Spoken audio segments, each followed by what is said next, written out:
नमस्कार, आदाब, जय भीम, सत श्री अकाल।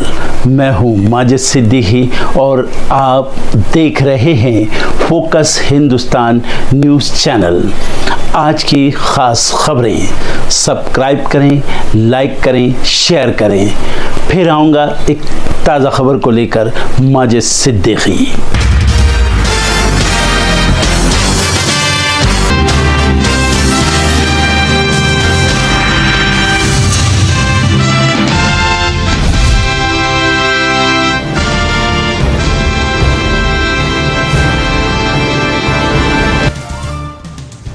अपने संसदीय क्षेत्र रायबरेली पहुंचे कांग्रेस सांसद राहुल गांधी। बछरावा में चुरुआ हनुमान मंदिर में की पूजा अर्चना। राहुल ने शहीद कैप्टन अंशुमान के परिवार से की मुलाकात।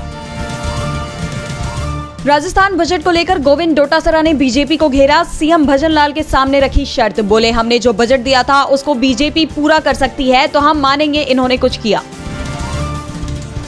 संजय राउत का पीएम मोदी पर बड़ा हमला, बोले पीएम मोदी रूस, इटली और लंदन जाते हैं लेकिन मणिपुर क्यों नहीं जाते? मणिपुर हमारे देश का हिस्सा नहीं क्या? हाथरस हादसे पर एसआईटी ने सौंपी करीब 300 पेज की रिपोर्ट। 119 लोगों के बयान शामिल, भोले बाबा का नहीं है जिक्र। शरद पवार ने महाराष्ट्र विधानसभा चुनाव के लिए एक सीट पर की उम्मीदवार की घोषणा। तासगांव कवथे महाकाल विधानसभा क्षेत्र से रोहित पाटिल को समर्थन देने की अपील। महाराष्ट्र में बड़ा प्रशासनिक फेरबदल, सरकार ने एडीजी, आईजी रैंक के 10 आईपीएस अधिकारियों का किया तबादला। गुजरात के मेडिकल कॉलेजों में फीस बढ़ने पर कांग्रेस ने जताई नाराजगी। कांग्रेस ने राज्य सरकार से की फीस बढ़ोतरी वापस लेने की मांग। कठुआ में सेना की गाड़ी पर हमला, 5 जवानों की गई जान, 5 घायल। लोकल गाइड ने हमलावरों की मदद। कश्मीर टाइगर्स ने ली जिम्मेदारी। दिल्ली में इंटरनेशनल ऑर्गन ट्रांसप्लांट रैकेट का खुलासा, महिला डॉक्टर समेत 7 गिरफ्तार। मास्टरमाइंड बांग्लादेशी, 25 से 30 लाख रुपए में होती थी डील। बिहार में उद्घाटन से पहले ही नेशनल हाईवे की सड़कों में आई दरार। एनएचएआई की निर्माणाधीन सड़क की गुणवत्ता पर उठे सवाल। रूस के 2 दिवसीय दौरे पर पीएम मोदी। मॉस्को में भारतवंशियों से कहा, हमारे लिए रूस मतलब भारत के सुख दुख का साथी। रूस का बड़ा फैसला, रूसी सेना में भर्ती भारतीय लौटेंगे वापस। पीएम मोदी के रूस दौरे पर अमेरिका की भारत से खास अपील, कहा यूक्रेन संघर्ष का कोई भी समाधान संयुक्त राष्ट्र चार्टर के तहत ही निकालना सुनिश्चित करें। ट्रंप को हराने के लिए मुझसे बेहतर कोई नहीं। राष्ट्रपति पद की उम्मीदवारी से हटने के दबाव पर बाइडेन का 2 टूक जवाब, बोले मैं इस रेस में बना रहूंगा और डोनाल्ड ट्रंप को हराऊंगा। चीन को झटका, जासूसी जहाजों को मंजूरी देने पर पलटा श्रीलंका। मंत्री बोले मेरे बयान का गलत मतलब निकाला, अभी तक विदेशी जहाजों से बैन हटाने पर फैसला नहीं। नाटो सदस्यों में अलग थलग पड़ा कनाडा। रक्षा खर्च में कटौती से निशाने पर आए जस्टिन ट्रूडो। अमेरिकी मीडिया की रिपोर्ट में दावा, वादे के मुताबिक रक्षा खर्च नहीं कर पाया कनाडा। खरीफ सीजन में धान की बुआई का रकबा 19.35% बढ़ा। दलहन में करीब 55% की तेज बढ़ोतरी। कृषि मंत्रालय ने जारी की रिपोर्ट। भारत में पिछले साल रोजगार वृद्धि दर 6% रही। आरबीआई ने जारी की रिपोर्ट। एक साल में बढ़ी 46.7 मिलियन नौकरियां। भारत और दक्षिण अफ्रीका के बीच तीसरा T20 इंटरनेशनल मैच आज चेन्नई के एमए चिदम्बरम स्टेडियम में शाम 7 बजे से शुरू होगा मुकाबला। सीरीज में दक्षिण अफ्रीका 1-0 से आगे। फिल्म निर्माता करण जौहर का छलका दर्द, कहा मैं स्कूल के बाकी लड़कों से अलग था, मेरे पिता एक बेहतर बेटे के हकदार थे। अमेरिका में होगी कल की 2898 AD की विशेष स्क्रीनिंग। नाग अश्विन भी करेंगे दर्शकों से बातचीत। 2024 की सबसे बड़ी हिंदी फिल्म बन चुकी है कल की।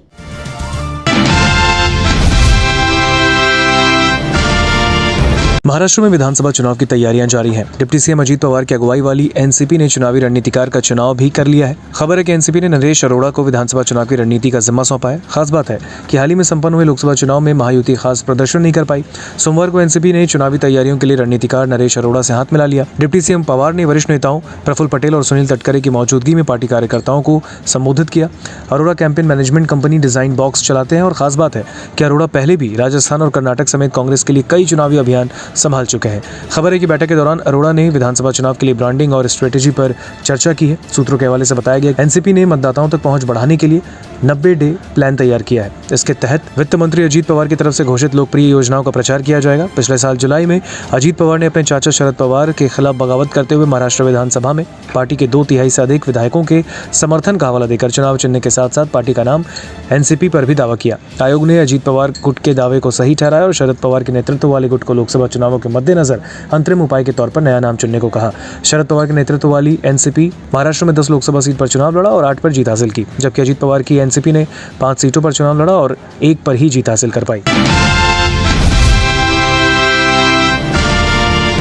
सोमवार को कांग्रेस सांसद राहुल गांधी ने पूर्वोत्तर का दौरा किया। असम से लेकर मणिपुर की जनता से मिले, उनकी समस्याएं सुनी, दर्द बांटा और शाम में वो मणिपुर के गवर्नर अनुसुईया उइके से मिले। दौरे की शुरुआत राहुल ने असम से की, जहां वो बाढ़ से प्रभावित लोगों से मिलने राहत शिविरों में गए। इसके बाद राहुल गांधी मणिपुर पहुंचे। मणिपुर में राहुल ने जिरीबाम और फिर चुराचांदपुर पहुंचकर राहत शिविरों का दौरा किया। यहाँ राज्य में 1 साल से ज्यादा समय से चल रही हिंसा के चलते प्रभावित लोग रह रहे हैं। बाद में राहुल ने इम्फाल में मीडिया से बात करते हुए कहा कि मणिपुर का दौरा करते हुए उन्हें बिल्कुल भी खुशी नहीं हुई। राहुल ने बताया कि गवर्नर से मिलकर उन्होंने मणिपुर की जनता को हर संभव मदद देने का प्रस्ताव दिया है। उन्होंने कहा कि मैं इस मुद्दे का राजनीतिकरण नहीं करूंगा, लेकिन मैं पिछली बार भी यहाँ आया था और अब एक लंबे वक्त के बाद यहाँ आया हूँ और मुझे कोई प्रोग्रेस नजर नहीं आई। मणिपुर के लोग आज भी दर्द में हैं। राहुल ने कहा कि मैं राहत शिविरों में भी गया, मैंने लोगों से मुलाकात की। मैंने पूरे भारत में ऐसा कहीं नहीं देखा जो स्थिति मणिपुर की है। फिलहाल मणिपुर को इससे बाहर निकालना होगा। वक्त की मांग शांति है, सुकून है। मैं यहाँ की जनता से कहना चाहता हूँ कि नफरत और हिंसा से कुछ नहीं होगा। शांति के बारे में सोचे, भाईचारे, मोहब्बत से सब मुमकिन है। राहुल ने कहा कि मेरा यहाँ आने का एक ही मकसद था कि सभी पीड़ितों को भरोसा दिला सकूं कि मैं उनके साथ खड़ा हूँ। एक नेता विपक्ष के तौर पर मैं उन्हें हौसला देने आया था। इसके साथ ही राहुल ने पीएम मोदी से भी खास अपील की है। उन्होंने कहा कि वैसे तो पीएम को पहले ही मणिपुर का दौरा करना चाहिए था। वो देश के प्रधानमंत्री हैं, मणिपुर इसी देश का राज्य है। मेरी उनसे गुजारिश है कि एक बार मणिपुर आए, लोगों से मिले, उनकी आवाज सुने, उनका दर्द बांटे। इसके साथ ही कांग्रेस सांसद ने यह आश्वासन दिया कि मणिपुर की जनता को उनका और पूरी कांग्रेस पार्टी का सहयोग मिलेगा। पीएम मोदी के नेतृत्व में एनडीए सरकार एक बार फिर बेरोजगारी के मुद्दे पर घिरते हुए नजर आ रही है।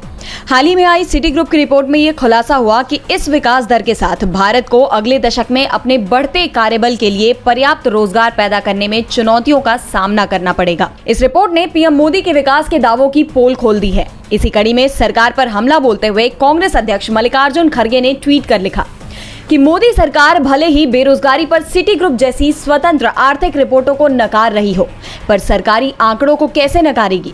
सच ये है कि पिछले 10 साल में करोड़ों युवाओं के सपनों को चकनाचूर करने की जिम्मेदार केवल मोदी सरकार है।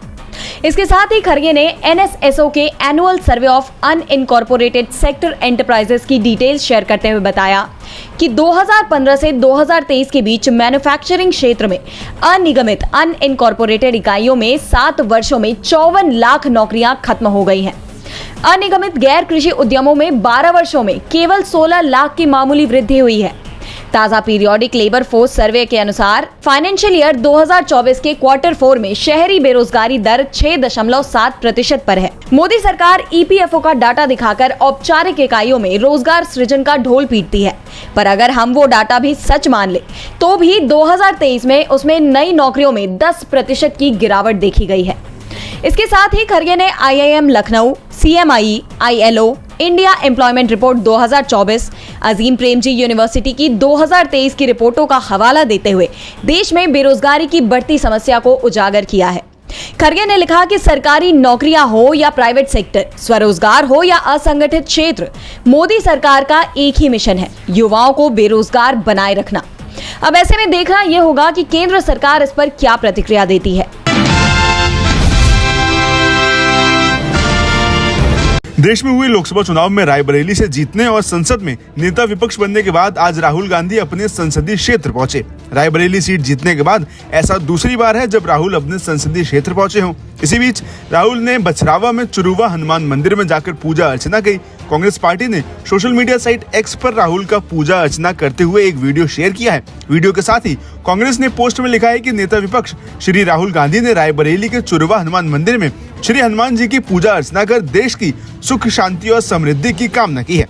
वहीं मंदिर में पूजा अर्चना करने के बाद राहुल भुए मऊ गेस्ट हाउस के लिए रवाना हो गए। राहुल ने शहीद कैप्टन अंशुमान सिंह के परिवार से भी मुलाकात की और साथ ही गेस्ट हाउस में ही विभिन्न डेलीगेशन से अहम मुद्दे पर चर्चा की है। वहीं राहुल गांधी के रायबरेली दौरे के विरोध के सुर भी तेज हो गए हैं। राहुल के विरोध में तमाम हिंदू संगठनों ने पोस्टर भी लगाए हैं। इन पोस्टर्स के जरिए तमाम संगठन हिंदुओं को लेकर लोकसभा में दिए राहुल गांधी के बयान पर नाराजगी जाहिर कर रहे हैं। इन पोस्टर्स में लिखा हुआ है कि रायबरेली के हिंदू मतदाताओं ने अपने को हिंसक कहने के लिए आपको वोट नहीं दिए थे। राहुल गांधी, आप किस धर्म के हो, जवाब दो। साथ ही दूसरी ओर राहुल के इस दौरे के कई सियासी मायने भी निकाले जा रहे हैं। चूंकि राहुल गांधी पर पिछले लंबे समय से अपने संसदीय क्षेत्र की उपेक्षा के सवाल उठते रहते थे, लेकिन इस बार पिछले एक महीने में राहुल का ये दूसरा संसदीय क्षेत्र का दौरा प्रेशर पॉलिटिक्स को बढ़ावा देने लगा है और साथ ही भाजपा पर लगातार दबाव बढ़ा रहा है।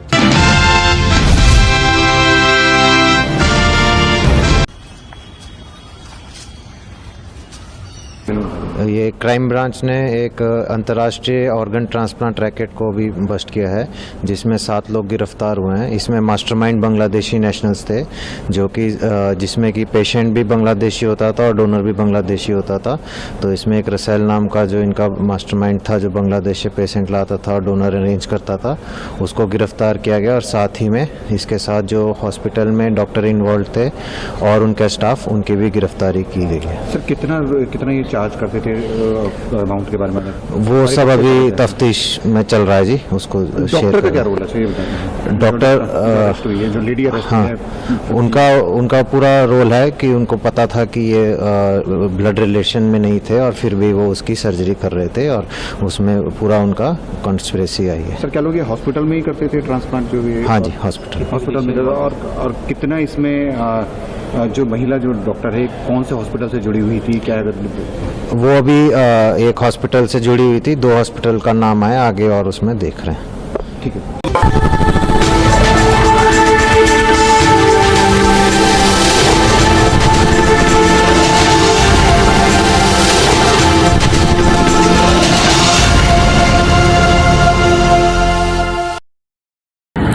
दोस्तों आज मैं आपको बताने वाला हूं कि अगर आपकी बॉडी में मैग्नीशियम की डेफिशिएंसी हो जाए तो आपको क्या क्या प्रॉब्लम हो सकती है। सबसे पहले इंसोमेनिया, नींद ना आना, स्लीपिंग डिसऑर्डर, इंसान सारी रात करवटें बदलता है, नींद नहीं आती, स्ट्रेस लेवल, एंजाइटी बढ़ जाती है इससे, क्योंकि कोर्टिसोल हार्मोन को रोकने में मदद करता है। और अगर आपकी बॉडी में मैग्नीशियम नहीं है तो कोर्टिसोल बढ़ जाता है, जिसकी वजह से स्ट्रेस और एंजाइटी हो जाती है। मूड स्विंग्स, इंसान को पता नहीं चलता उसके मूड स्विंग्स होते हैं, थोड़ी थोड़ी देर में गुस्सा आना, थोड़ी थोड़ी देर में चिड़चिड़ापन होना, क्योंकि ये सेरोटोनिन हार्मोन को बढ़ने में मदद करता है। अगर आपकी बॉडी में less magnesium is equal to less serotonin, और सेरोटोनिन हैप्पीनेस का हार्मोन है। अलावा इसके ये फटीग को भी कम करता था। अगर आपकी बॉडी में मिनरल डेफिशिएट है, अगर आपकी बॉडी में मैग्नीशियम नहीं है तो आपको थकावट बहुत जल्दी फील होगी, जरा सा काम करती है आपकी बॉडी थक जाएगी। पुअर डाइजेस्टिव सिस्टम, ये डाइजेस्टिव सिस्टम को भी मैनेज करने में बड़ा शानदार रोल प्ले करता है। और अगर इसकी डेफिशिएंसी है तो कॉन्स्टिपेशन, डायरिया जैसी प्रॉब्लम हो जाती है। माइग्रेन बहुत खतरनाक प्रॉब्लम है। माइग्रेन अगर डेफिशिएट है आपकी बॉडी मैग्नीशियम से तो आपको माइग्रेन की प्रॉब्लम भी हो सकती है। ब्लड प्रेशर, अगर आपकी बॉडी में मैग्नीशियम कम है तो आपको ब्लड प्रेशर की प्रॉब्लम हो सकती है। इरेगुलर हार्ट बीट, ये हार्ट बीट का बढ़ जाना, कम हो जाना, बढ़ जाना, कम हो जाना, मैग्नीशियम डेफिशिएट होने की निशानी है। ऑस्टियोपोरोसिस, बोन हेल्थ वीक हो जाती है, क्योंकि आपकी बॉडी का 60% जो मैग्नीशियम है वो आपकी बोन्स के अंदर होता है। अगर आप बाहर से मैग्नीशियम नहीं ले रहे हैं तो आपकी बॉडी जो है वो हड्डियों में से लेना शुरू कर देती है, जिसकी वजह से ऑस्टियोपोरोसिस की प्रॉब्लम भी हो सकती है, आपकी हड्डियां कमजोर हो जाती हैं। और मसल क्रैम्पिंग, मसल क्रैम्प, नस पे नस का चढ़ जाना, मसल्स पे अकड़ जाना, बिल्कुल चलना मुश्किल हो जाता है। तो मसल क्रैम्पिंग भी तभी होती है जब आपकी बॉडी में मैग्नीशियम की डेफिशिएंसी हो। और दोस्त, हमारे यहाँ 90% से ज्यादा लोग मैग्नीशियम डेफिशिएंसी के शिकार हैं। कहां से मिलेगा मैग्नीशियम, कितनी मात्रा में लें, किस क्वालिटी का लें? तो उसका जवाब है वेस्टीज प्राइम CMD। इसके अंदर आपको भरपूर मात्रा में मैग्नीशियम मिलेगा, आपकी सारी प्रॉब्लम सोल्व हो जाएगी। Thank you so much. दर्शकों, देख लिया आपने हमारे वीडियो को। हमें खुशी होगी कि आपने हमारे न्यूज़ को लाइक किया और दूसरों को शेयर किया। अगर अभी तक हमारे चैनल फोकस हिंदुस्तान को सब्सक्राइब नहीं किया है तो तुरंत सब्सक्राइब करें, कमेंट करें और बेल आइकॉन को प्रेस करें। हम हाजिर हैं खबर के लिए।